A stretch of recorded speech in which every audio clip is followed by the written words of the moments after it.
आज हामीले ल्याबमा nitrogen gas बनाउने मेथडको बारेमा डिस्कस गर्न खोजिरहेका छौँ। त्यसको लागि चाहिँ बच्चन गर्नु हिटिङ मेथडबाट केमिकल पार्ट्समा केमिकल राखेको छ सोडियम नाइट्राइट र त्यसै गरिकन एमोनियम क्लोराइड दुइटै चाहिँ नुन जस्तो सेतै कलरको हुन्छ। यिनीहरूलाई हामीले तताएका पुरै पानी एड गर्यो। हामीले यो चाहिँ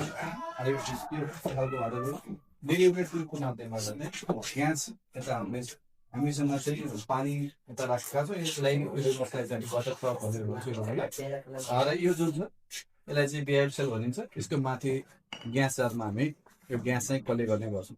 यसरी पानीलाई तलतिर डिस्प्लेस गरेर चाहिँ हामीले ल्याबमा नाइट्रोजन ग्यास बनाउन सकिन्छ। ग्यास बनिसके पश्चात टेस्ट गर्नको लागि म्याग्नेसियम जीवन यो ग्यास बन्यो कि बनेन भन्ने कन्फर्म गर्नुहुन्छ। हामी चाहिँ 9 सिभिलको विद्यार्थी श्री जनजागृति माध्यमिक विद्यालयको आज चाहिँ हामीले ल्याबमा नाइट्रोजन ग्यास बनाइरहेको छौँ। जुन यो सोडियम नाइट्राइट र एमोनियम क्लोराइडको रियाक्सनद्वारा हामीले बनाइरहेको छौँ। यो चाहिँ वुड बोतल यहाँ चाहिँ ग्यास बनिरहेको छ नाइट्रोजन ग्यास स्पिडमा रबर